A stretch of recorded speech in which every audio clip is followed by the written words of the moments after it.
Do you ever feel like this world is going crazy? Like it's just trying to jump off a cliff? Do you ever feel that way? Jesus is going to teach us the answer today. Matthew chapter 5. You know what he says?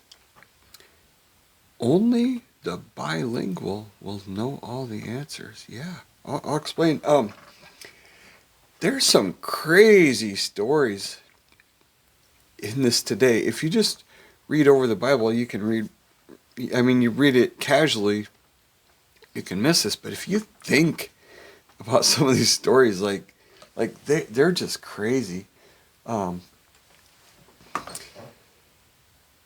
Did you read the part where Jesus feeds a whole bunch of fish? Like maybe up to 500,000 pounds of fish food he makes? Did you read that story? Yeah. And he teaches it while he's trying to give a little language lesson. Yeah. I'll explain here in a little bit. 500,000 pounds of fish food, like that. It's a weird story. We're going to get into that. But some of these stories, there's weird things that don't appear to make sense. It's like, what's going on? It's easy not to see the whole picture, but they relate to today, to our lifetime, to our situations right now. And so we're going to read Mark chapter 5. Get all the stuff ready here. So, they came to the other side of the sea, to the country of Gerasene. And Jesus had stepped out of the boat. Immediately there met him out of the tombs a man with an unclean spirit. He lived among the tombs, and no one could bind him any more, not even with a chain, for he had often been bound with shackles and chains. But he wrenched the chains apart, and he broke the shackles into pieces. No one had the strength to subdue him. Night and day, among the tombs and on the mountains, he was always crying out and cutting himself with stones. And when Jesus saw from afar, he ran and fell down before him. And crying out in a loud voice, he said, "What have you to do with me, Jesus, Son of the Most High God? I adjure you by God, do not torment me." For he was saying to him, "Come out of the man, you unclean spirit." And Jesus asked him, "What is your name?" He replied, "My name is Legion, for we are many." And he begged him earnestly not to send them out of the country. Now a great herd of pigs was feeding there on the hillside. And they begged him, saying, "Send us into the pigs, let us enter them." So he gave them permission. And the unclean spirits came out and entered the pigs.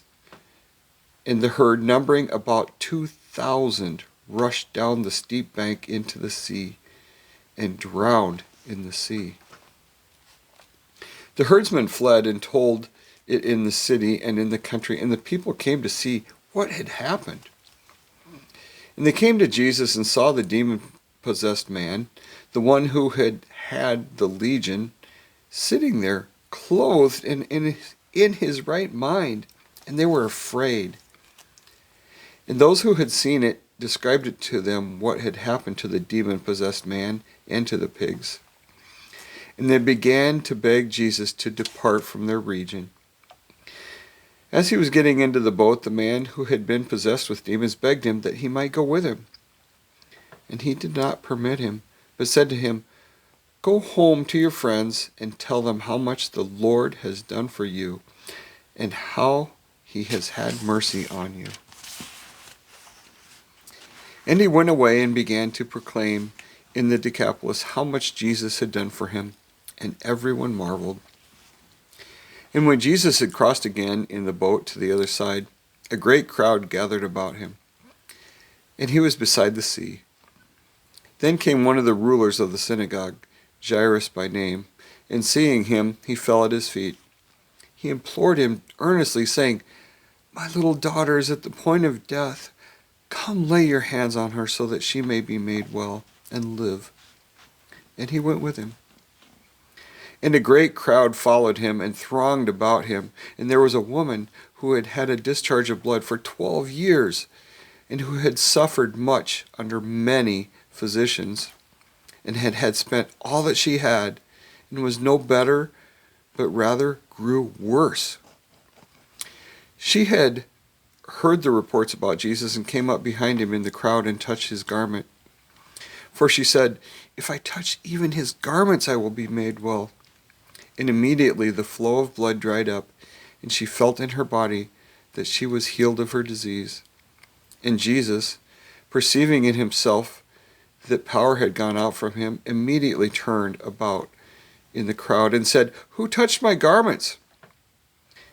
And his disciples said to him, "You see the crowd pressing around you, and yet you say, 'Who touched me?'" He looked around to see who had done it. But the woman, knowing what had happened to her, came in fear and trembling and fell down before him and told him the whole truth. And he said to her, "Daughter, your faith has made you well. Go in peace and be healed of your disease." While he was still speaking, there came from the ruler's house some who said, "Your daughter is dead. Why trouble the teacher any further?" But overhearing what they said, Jesus said to the ruler of the synagogue, "Do not fear, only believe." And he allowed no one to follow him except Peter and James and John, the brother of James. They came to the house of the ruler of the synagogue, and Jesus saw a commotion, people weeping and wailing loudly. And when he had entered, he said to them, "Why are you making a commotion and weeping? The child is not dead, but sleeping." And they laughed at him. But he put them all aside and took the child's father and mother and those who were with him and went in where the child was. Taking her by the hand, he said to her, "Talitha cumi," which means, "Little girl, I say to you, arise." And immediately the girl got up and began walking, for she was 12 years of age, and they were immediately overcome with amazement. And he strictly charged them that no one should know this, and told them to give her something to eat. Wow. I did some math. 2,000 full-grown pigs. It would take over 12 semi-loads, double-decker semi-loads of, did I say sheep? Pigs. Yeah. More than 12 semi-loads of double-decker pigs to equal the number of pigs that jumped into the ocean there, or the sea. Jesus basically turned them into fish food. And you know what? Some people were mad. Like, they were scared of Jesus. Right? It's a crazy story. And then this lady who's been bleeding for 12 years. Another story. It's like, what's the point of that story? And then Jesus brings someone back to life and doesn't want people to know about it. These are some crazy stories. I can't read. So, today, my wife Colleen asked me this question, and I couldn't answer. She says, "What is love?" Is it a feeling, an emotion? Is it a spiritual thing? What is love? I mean, technically. So she listed a bunch of things I couldn't answer. So like I always do with stuff like that, I call my brother. Right? Do you ever see the scene in the movie War of the Worlds? And Tom Cruise is the actor. He's talking to his kids, and he's like, "Between me and my brother, we know everything." And the kid asked him a question. He said, "That's a question you got to ask my brother." So I always replay that line in my mind when I'm calling Kelly for something that I'm not sure about. So we have this discussion about love. It was a great discussion. But while we're talking, I come up with this idea that what we have going on inside of us is two different languages. There's a physical language of the physical world, and we always picture it as up here. It's in our mind, right? But there's a spiritual language that is known deep inside of us, in our heart, in our spirit. A lot of us don't connect with that language. We don't have a big vocabulary. We don't know how to talk in that language. We know the physical language. It's up here, right? So it hit me. It's like we need to become bilingual, right? We need a physical language and a spiritual language so we can talk accurately about these things. And my wife started this by asking about love. So when I said we need to be bilingual, my brother let out a reaction over the phone. He's like, what? And his wife is looking at him, and we talked about this later. When Kelly woke up today, he wrote about the word bilingual as it relates to spiritual language. So we're more than 200 miles apart. The same day, we both talk about bilingual as it relates to having a spiritual language. What are the odds of that? I think that's pretty cool. So when I'm saying bilingual, it's like we always picture bilinguals having two languages, right? But I'm talking about like this unity. We need a unity of our thoughts up here and the thoughts of our heart. The spirit language, the physical language. It's hard to develop this spiritual language in a way that you have confidence in it and understand it. So the language of the world is really weak when it comes to love and other spiritual things. So I want to read a couple verses. This is, Colleen found this. It's great. It's 1 John chapter 4, verses 5 through 8. They are from the world. Oh wait, no, this is not the one she found. This is one we found together. They are from the world, therefore what they say is from the world, and the world listens to them. We are from God. Anyone who knows God listens to us. Anyone who is not from God does not listen to us. This is how we know the spirit of truth and the spirit of deception. Dear friends, let us love one another, because love is from God. And everyone who loves has been born of God and knows God. The one who does not love does not know God, because God is love. God is love. She's asking me, what is love? There's a pretty good answer right there. So, in Mark 5, I want to try to cover this. I see this unity or the disunity of the physical language and the spiritual language, right? You can view each of these stories from two different points of view. I'm going to cover it a little bit. So, here's another verse. This is one clean. I'm getting these confused. And above all, put on love, which binds everything together in perfect harmony. That's Colossians 3:14. Put on love, which binds everything together in perfect harmony. I think we need to bind the language of the physical world with the language of the spiritual world. A unity of our mind, body, spirit, all these things must be in alignment. So I'm going to read the same verse, Colossians 3:14, but in the Amplified version now.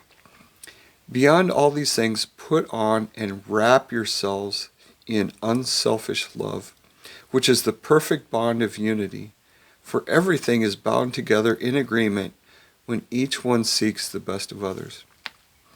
Okay, so the first story, guy's got potentially thousands of demons in him. They say we are legion because we are many, and they jump into 2,000 pigs. Does that mean there was 2,000 spirits? We don't know exactly. There was a lot. Big problem for this guy, right? The people in the neighborhood of that guy, they just probably kind of sort of hoped he'd just die or something, you know? He's screaming and crying. They can't keep him from hurting himself or probably other people. He was terrible, and he's always all day screaming and crying out, and it had to be irritating as heck. The people are looking at him from a physical mindset of like, he'd be better off dead. He's irritating, right? They didn't have love for him. They're trying to chain him up, right? He needed to be set free. They didn't have the spiritual language. Another key thing. Keep in mind as we're reading the New Testament, Jesus is doing all of this in 100% human form. He had willingly set aside all of his God powers, right? So how does he do these miracles? How does he cast out the demons? Maybe thousands of demons from one guy, right? How does he do that?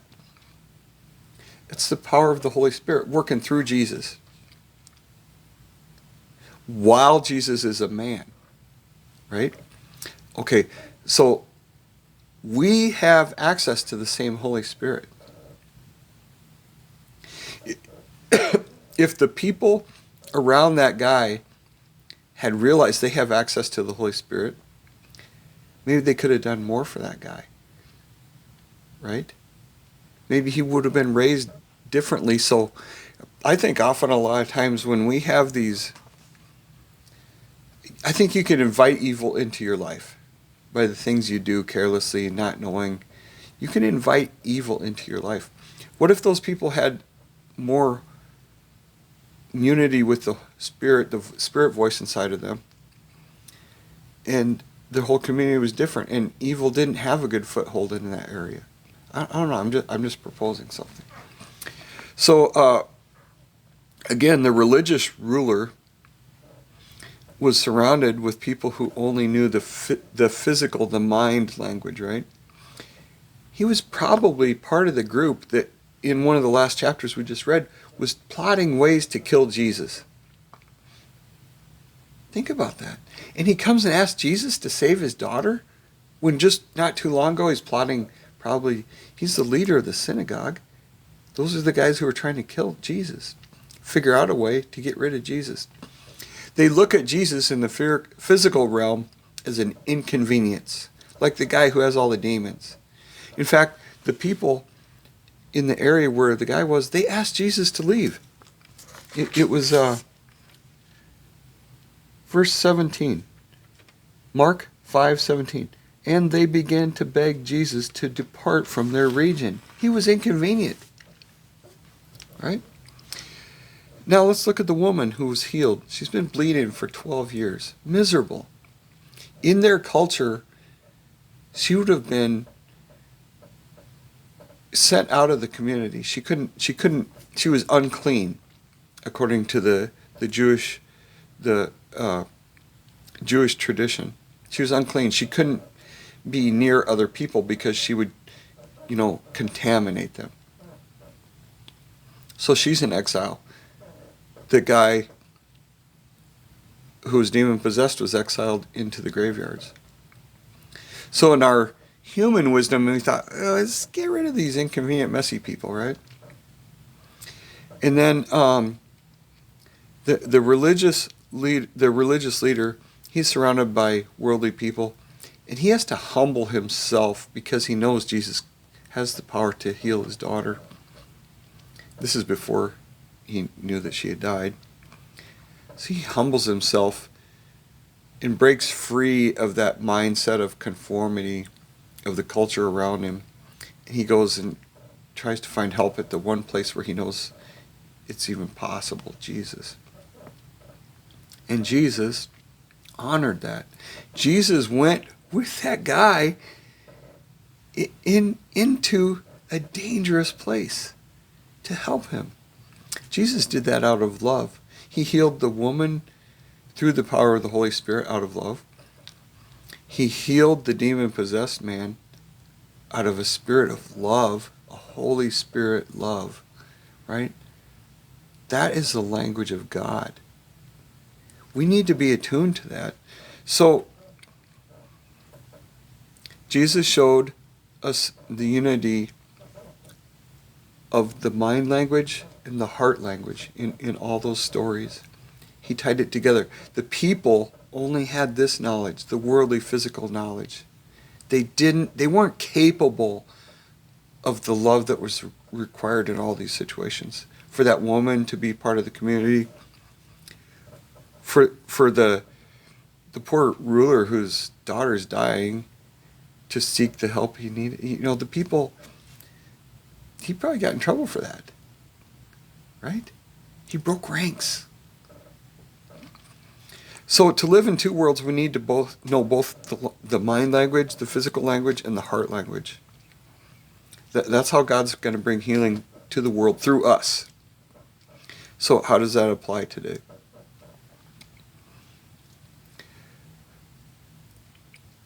In the past month, one of them was today. I met two people who are probably in what they feel like is as dark a situation as that religious leader whose daughter's dying. As dark a situation as a guy who's possessed with many, many demons. I met two parents in the past month whose young people about the age of the girl who had died in the story and Jesus brought back to life. I met two people, two small towns where I live, who are dealing with a school and family members and a medical community. They're trying to talk their young girls into transitioning into boys. It's a horrible nightmare for these parents. Because their kids are being counseled, taught, and led by people who only have this worldly physical language. They don't have love in their hearts. They're being counseled to do things, to take drugs that will sterilize them, ruin their lives, probably increase their chances of suicide by 10 or 100-fold. They're being counseled by other parents, by school counselors, by the medical community. Both of these parents are being threatened with having their children taken away. And this isn't even a state that's making headlines for that. We're in a rural area.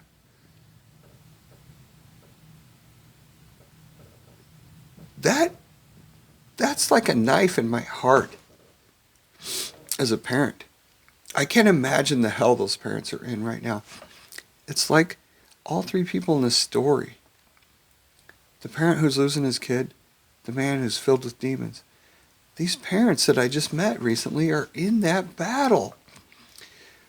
We need to all reach out in love. And God has called some of us to do certain tasks in our communities. I don't think we've been living up to what God would have us each do, or we wouldn't be in this situation right now. Some of us are supposed to be on school boards, city councils, state legislators. Some of us are supposed to be a better friend at work,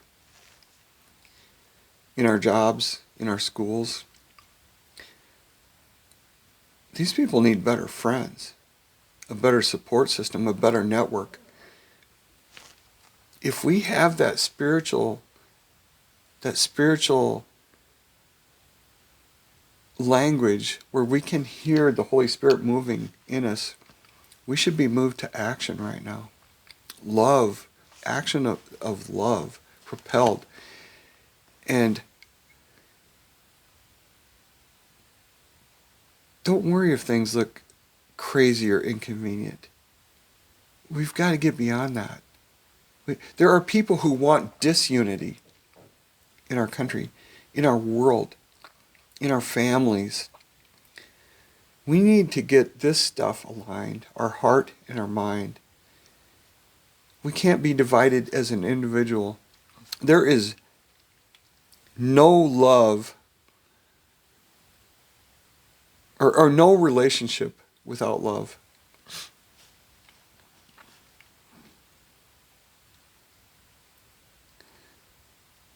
Love is the language of relationship. We need stronger relationships right now. We need a stronger relationship with the God that lives in us.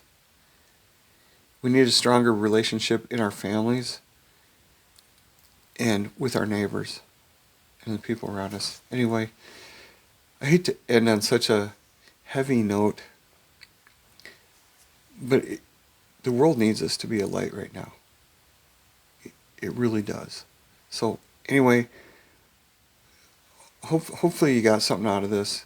I hope you're becoming bilingual every day. Jesus is trying to teach us that, the language of the Spirit.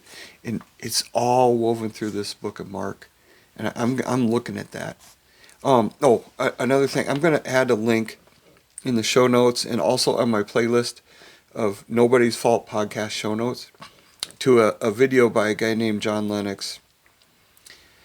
And he's talking about the structure of the Bible. And I've been looking at the structure of these books as we read them. I'm trying to tie all the stories together and see the theme of all the stories. I'm not picking apart verse by verse or paragraph by paragraph. There's a unity of the story.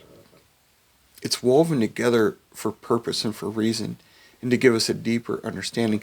And that's why we're reading this thing. God can't talk to you if you don't know this. You can't have that spiritual language if you don't know this. That's why we're doing this. That's why I'm doing this.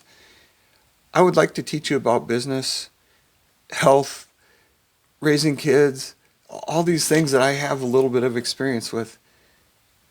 But none of it does any good without this. This is where everything starts. All knowledge, all truth, it starts here. We've got to have that. We've got to be bilingual. Anyway, have a good day. See ya.